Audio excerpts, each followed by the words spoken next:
to get fertilizer. Na Mheshimiwa Rais, tuzungumzie hili la siasa kidogo. Hiyo jana ulionekana kinara wa muungano wa Azimio Raila Odinga katika mazishi ya Mukami Kimathi, na baadaye mkakuwa pamoja katika uwanja wa Kasarani katika mashindano haya ya Kipkeino Classic, na mlishiriki jukwaa moja mkakosoana kwa heshima. Lakini wanasiasa wa pande zote mbili, serikali Kenya Kwanza na upande wa muungano wa Azimio, wanapokuwa katika majukwaa na wafuasi wao wanadhihirisha cheche, na baadhi ya wafuasi wanachukulia hili kama swala la uadui. Utawaambia nini? Na zaidi pia ulisema kwamba unajua hatma ya maandamano ya Raila Odinga. Je, umeanza kuishughulikia hiyo hatma? Kwanza pale tulikutana ni mahala pa mazishi, na ni kawaida kama viongozi, kwa sababu lile jambo ni jambo ambalo linatufaa sote tushughulikie, na ilikuwa ni nafasi nzuri ya pia kuzungumzia mambo yaliyoko katika taifa letu la Kenya.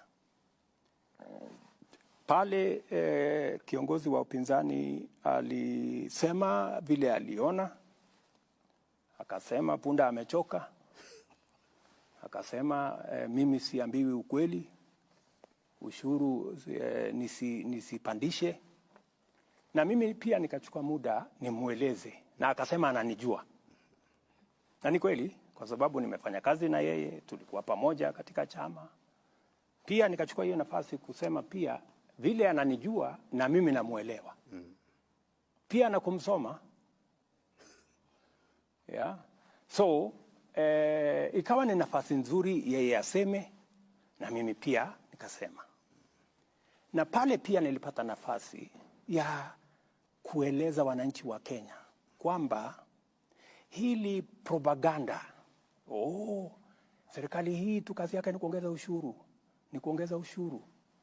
Nikamweleza tumepunguza ushuru zaidi ya ile tumeongeza. Tumeondoa bilioni 15, bilioni 500 ambayo ingekuwa katika budget kama wao ndio wangeendesha serikali. Tumeondoa ushuru kwa mambo ya fertilizer, raw material. Tumeondoa ushuru kwa mambo ya clinker, kwa simiti. Tumeondoa ushuru kwa samaki. Tumeondoa ushuru kwa mambo ya furniture. Tumeondoa ushuru kwa mambo ya mahospitali, equipment ya hospitali. Tumeondoa ushuru kwa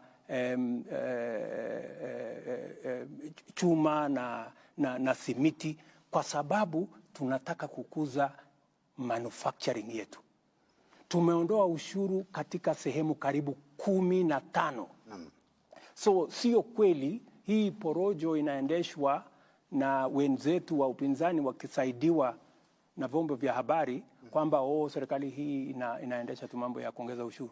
Sio kweli bana. Na utawaambia nini vijana ambao ni wafuasi wenu kutoka pande zote mbili, upande wa Kenya Kwanza na upande wa Azimio, ambao wanachukulia tofauti zenu za kisiasa kama uadui ama swala la kufa kupona? Tofauti za siasa ni tofauti ya maoni na tofauti ya sera. Nilimweleza ule ndugu yangu, na namheshimu kwa sababu ni mzee, na mheshimu kwa sababu ni kiongozi. Nikamweleza kwa heshima ya kwamba wewe unaamini kusubsidize consumption, ambayo ni njia moja, lakini kwangu mimi ni njia bure. Mimi naamini kwa kusubsidize production. Ndio tofauti, maoni tofauti. Lakini baada ya ile mkutano, si tulikuwa pamoja Kasarani, tukaendesha, tukaona riadha ikiendelea, na naibu wa rais hakuwa pale Kasarani. Leo tukakuwa pale. Mlifanya mazungumzo yote ya kando kuhusu masuala ya kitaifa? Tulikuwa hapo mkizungumza chochote kuhusu Wacheni fitina bwana. Mr. President, uwepo wako na ukaribu wako, msisome mambo ambayo hayako. Uwepo wako kuzungumza chochote kuhusu mazungumzo kati ya serikali na Kenya Kwanza na Azimio. Wewe unasema my deputy hakuwa Kasarani. Huyo amesema. Ni mimi ndiye nilisema. Sasa nakuuliza wewe, alikuwa amekuambia atakuwa Kasarani? Ndio ukasema mbona aliniambia atakuja Kasarani? Picha iliyotambwa mtandaoni na inazungumziwa na Wakenya kwamba ukaribu wako naibu wangu wa rais alikuwa na shughuli nyingi na Raila Odinga. Sasa ulikuwa unataka aje Kasarani afanye nini? Na alikuwa na shughuli nyingi. Okay, Mr. President, je, kuna tokota mkono wa heri wa handshake kati yako na Raila Odinga? Waona jana na hata leo. Allow me, Mr. President, to get to the substance element of that conversation in Nyandarua County yesterday. And you premised your government on growing the revenue streams and scaling down on borrowing. That's what you campaigned on? Absolutely. Okay. And I am spot on. Okay. Allow me to quote this Treasury data, which shows between October and April, that is last year until April the previous month. Treasury data shows that the new administration, the Kenya Kwanza administration, tapped into loans worth 425 billion Kenya shillings, which is more than 434.6 billion that the Jubilee government borrowed in the same period when it came to power in 2013. You are therefore above by what Uhuru borrowed at the same period by 17.4 billion Kenya shillings. Why the contradictory position? Yeah, it's not contradictory. Why borrow more? The budget, my friend, we are using is Uhuru's budget. The budget you will hold me to account is the one we are discussing. You know, when you have a budget in place, even if you came into office today, unless you go to Parliament to change the way the budget is funded, you can't. They had budgeted to borrow in that budget. They had budgeted to borrow 1.1 trillion. I came using the supplementary budget. I cut it down by 300 billion, right? But you see, the train had left the station. So the borrowing was more because in the budget that was read and passed by Parliament, it was meant to be more.